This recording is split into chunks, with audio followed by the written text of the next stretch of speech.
is Agustin Peralta, and I'm very proud to say that I'm a member of this congregation. Today we're going to talk about agreements. I'm going to talk about agreements in general, but I'm setting the ground for the work that we're going to have today on the seminar based on the book of Don Miguel Ruiz, the 4 agreements. So I'm not going to talk about the 4 agreements, I'm just going to talk about agreements. Perfect. Everybody can hear me, right? I was concerned about that a little. Let me start with a question. And that question is, why? Why is it important to talk about agreements? Why do we need to talk about agreements? Well, consider the agreements that tell us what can we do, what can we and cannot be, what can and cannot we have, what we can have. Consider that. And what I want you to do right now is to go back on time, just a little bit, when you were on your late teens or in your 20s, when it was very clear for us what we were able to do. You probably remember yourself saying, I cannot do that. I'm not smart enough. I cannot do that. I'm too young for that. You know, I remember that at that time, when we were younger, we were able to determine exactly what our capabilities. Now, remember at that time when you told yourself you couldn't be the president of the United States, or you couldn't be an astronaut, or an entertainer, somebody. We used to have a lot of excuses that we used to say we couldn't do something. And what about the times when we told ourselves we couldn't have something? We couldn't have a better car. We couldn't have a better relationship. We couldn't have a bigger house. Or we couldn't have a job, or the best job. Do you remember that? It was very clear for us at that time. That's why I wanted you to take you back to that time, because it was so clear, at least it was for me. And I remember my friends giving me a lot of excuses why they couldn't be what they wanted to be. So this is something that we can use to determine what are the agreements that empower us and what are the agreements that disempower us. When any agreement that we say that we can, obviously is an empowering agreement. Any agreement that tells us that we cannot is a disempowering agreement. And later on, you're gonna see why the reason that we need to split them up, even though they seem to be too obvious. But when we are obeying these agreements, it's not that obvious. So come back to this time. Come back. You are right now in your seats. What I want you to tell me is, who determines what you can or cannot be? Who determines who you can and cannot do? Who determines what you can and cannot have? Who does it? You know, when we were young, we didn't know what it determined. But now that we are older, we know exactly who determines what we want to have, be, or become. Correct? So there are hundreds of agreements that we have made with ourselves and with other people, with our spouse, with our kids, and with God. You know, but what is really important is to know what are the agreements that we are making with ourselves. Because these agreements are going to tell us who we are, what we feel, what we believe, and how to behave. These agreements that we make with ourselves determine exactly who you are right now. Now, if you can see that these agreements are ruling our lives, then if there is something in your life that you don't like, guess what? You can change it. Correct? So there are agreements that we have made with ourselves that make us suffer. And there are agreements that we make with ourselves that,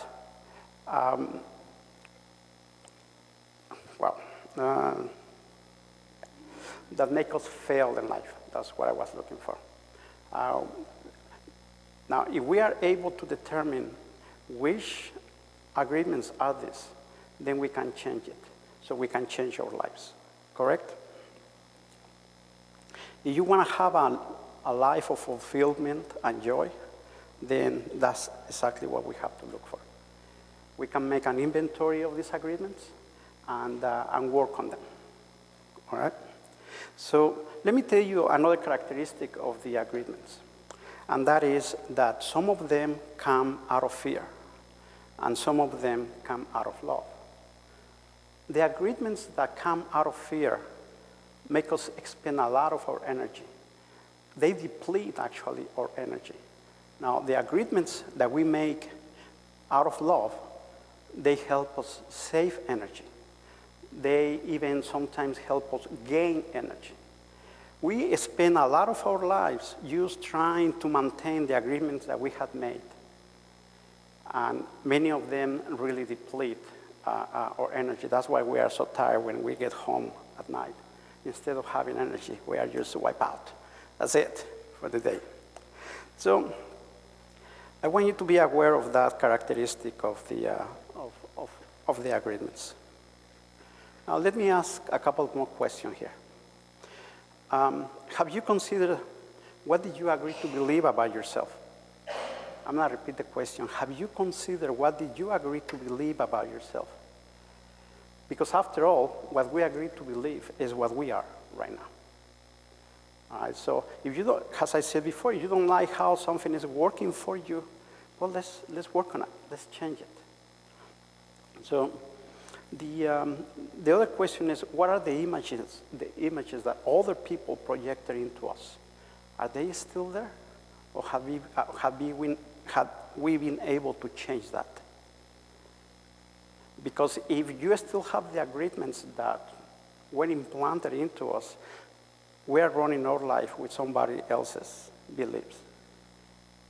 So now when we were young, we couldn't change them. But we got to some point in our lives where we were able to replace them for other ones. It wasn't easy, but I know either life gave you a big slap in the butt, and then you change that. And a lot of times we refuse to change until life really slaps us pretty hard and say, okay, well, I hear you. Let me change. So, but before we consider an answer to these questions, let's go back one more time. Now, let's go back when you were in your mother's womb, just before you were born. Thank you.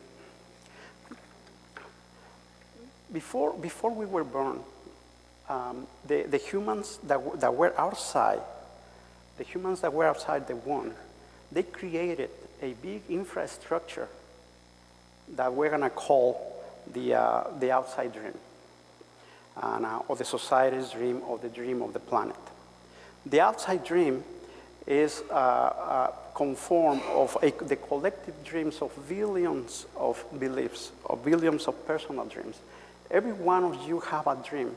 And even you are married, you have different dreams. Even though we are here in a community, we have different dreams. When we go home, we have the family dream. And the neighbors have a different dream than the one you have. That is what is called the dream of the family. When we put together the dream of the community is when it involves everybody in the neighborhood. Now, the way Panama City dreams is different than the way of Miami Beach dreams. They are different, right? So now the dream of the city is the dream of everybody that lives in Florida, which is different than the dream that the people in California have. They are so different. So then if we put all of these cities together, that will be the dream of the country. The dream of the country in the US is completely different to the dream of the country in Canada or in Europe. They are so different. And then we have, obviously, if we compile all of these countries, we have the dream of the entire humanity, or the whole world. So imagine how many religions are in there. Imagine how many economical systems are there, how many churches are there, political systems. I mean, the amount of beliefs that are out there is immense, it's tremendous. So now, the outside dream of the planet include all of the society's rules. It includes all the beliefs, all the laws, all the religions, all the different cultures, all the ways of being. So the humans that live before us, they teach us how to dream or how to behave, if you want, in the way that society or that family was living, correct? Now, when a new human is born, we hook the child's attention, and then we introduce into them these rules. So the society dreams uses mom and dad, uses in church, they use the priest, the reverend. In schools, they use the teachers at home, the mother and father. And so we learn all of these rules. And so all the people that are outside of the womb, they are gonna teach us everything that they know about this system. So what happened there is that we become human based on that. So basically what this implies is that we are not necessarily human, but we learn to be human. All right, so if we learn to be human, then we can transform that as well. We always talk about us being, having a divinity within us. So once we hook the attention of the kid, we put all that information into them, and we do it through repetition, over and over and over. I mean, Mama and Papa is doing it, the teachers are doing it, the church is doing it, and they are just pushing into us this belief system. The result is that we learn how to behave in society. Now, the thing is, we didn't choose these beliefs, did we? And we probably rebelled against them, but guess what? We were too young, we were too little to fight that. So they used a sticker on us, they said. they just say, okay, this is it. So, because we were not strong enough, we have to accept it. Now, so we basically give up, and we say, okay, all right, I believe what you say. So we, as kids, believe everything adults said, because they say, hey, you are the boss after all. It got a point where we didn't fight it anymore. We just took it, we just accepted it. So now we have a belief system, again, that we didn't even choose. All right? So did you choose to speak English? No, you didn't. Did you choose your religion and your moral values? You didn't. They all were already there. They were already here. So we didn't even have the opportunity to choose our own name. If I say, for example, Elizabeth, please come over here. Are you Elizabeth? What? Are you Elizabeth? Am I what? Elizabeth? Elizabeth. Mm-hmm. No. Oh, Elizabeth. Yeah, no? Okay. Okay. See, the thing is that a code is created, all right? And we go by the code. And when I said, Elizabeth, please come over here. Yeah, now, if you are distracted, you just answer, right? But if not, you don't move, because that is not the code. But if I say, Reverend Joe, could you please come here? Immediately it click. there has to be a code on one side and a decoding on the other side for us to communicate. But that is exactly how we learn, by repetition. Consistently, somebody called your name and you reacted. If you hear another name, hey, that's not me, you know? But that is how we get programmed so easily. So that's why it is so easy to push a button on you and you react like that, positive or negative, but you react right away, okay? So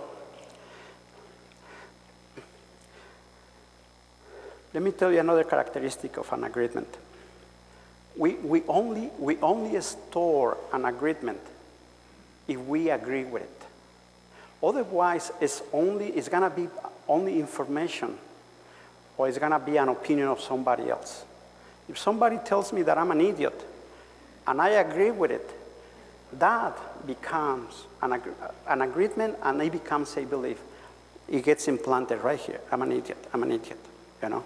But if we don't agree to it, then it becomes only that, an opinion or a piece of information. We have to agree to it to accept it as a belief. Okay, so when we agree to something, that is called faith. And you know what faith is to believe unconditionally. So as children, we were pushed into accepting this belief system that we didn't even want. And we have been living our lives based on it. Eventually, obviously, we become someone that we are not. My friends back there are distracted. Can you put the next one? Actually, no. I'm the one that was distracted. Go back, please. I turned page and I thought we were supposed to turn that, but no. So eventually, we become someone that we are not. So we become a copy of our parents' beliefs, of society beliefs. This is what we become. So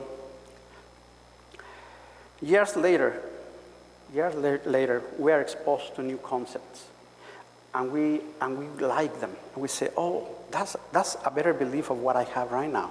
I'm gonna adopt that belief. But the beliefs we have are so strong that it is very difficult to get them out of our system. So we don't change use by trying to replace a belief for another, because the one that we have before is so strong.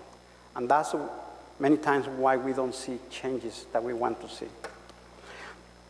So a lot of times we recognize that the agreements we had made are not true. We say, this is not true. But it is already so ingrained on us that we cannot change it. We have a very bad feeling inside ourselves if we break that agreement. We don't feel good, and we feel shameful. We feel we just feel that it's not something we should be doing. Can give you an example? If somebody is not used to lying, and one day, for whatever reason, that person decides to lie, that goes against their own belief system, and it feels pretty bad. You feel something inside. You know that wasn't right. But the same is with agreements that come out of fear. Okay, so now, Don Miguel Ruiz said that there is a very high percentage of belief that we store in our mind that they are not true. I mean, a high percent. He puts a number like 95%, which is really a considerable amount if we make a list or an inventory of everything that we believe. And if 90% are not true, wow, then we are living a life that is based on something that, it gives me a whole lot to think about. So as you know, the dream of the planet is a place where normally humans suffer, where they are fearful, or that they create a lot of drama in our lives. We have a lot. I mean, the dream of the planet is there is a lot of violence. There is an unpleasant dream. There is a dream of injustice. I mean, wherever you turn around your head, you see a lot of bad things. Of course, there are good things too. There's plenty of bad ones that we want to escape. It almost seems that this dream is out of fear. It's very fearful for a lot of people. So anytime we have a feeling of anger or envy or jealousy or hate, we react to it and we act on these emotions, unfortunately. We really need a great deal of courage to change our beliefs. Another characteristic of an agreement, and this is what my wife called a takeoff. Another characteristic of the agreements, and the reason why sometimes they don't work, is because we don't make them work. You remember that an agreement is only an opinion or a piece of information. Because imagine the world has so many beliefs, but a belief is not a belief until you make the agreement. In the meantime, it's only information that is out there. We have to make it, we have to implant it in ourselves. We have to agree to it to become an agreement. So a belief can stay almost asleep in the background in our minds, because even though that belief is very good, the old beliefs are stronger, and they are the ones that are driving our lives. A belief, to make a change on a belief, we have to acquire the attitudes of that belief. If I am saying, for example, that I am happy, and somebody asks me how I'm doing, and I say, I'm very happy. I don't have the attitude, I don't have the characteristics of the belief that I am happy. I mean, if we talk about abundance, for example, abundance of love or money or whatever you want to call it, if I don't have the attitude, then that belief is not gonna be implemented into my life. I have to have the attitude first, and then I have to take action. Once I do these two things, I can see the results outside. Once we have the results, that belief gets reinforced. So we are going into a high spiral where we can implement this belief. So, as I said before, if we can see that our agreements are ruling our lives, then if we don't like our lives, we can make a change. Now, when you are ready, then there are 4 agreements. There are many, of course, there are many tools available, but one of them are the four agreements. And when you are ready to go and dive into it, they will help you save some of your energy. So, hope to see you in the seminar. Namaste.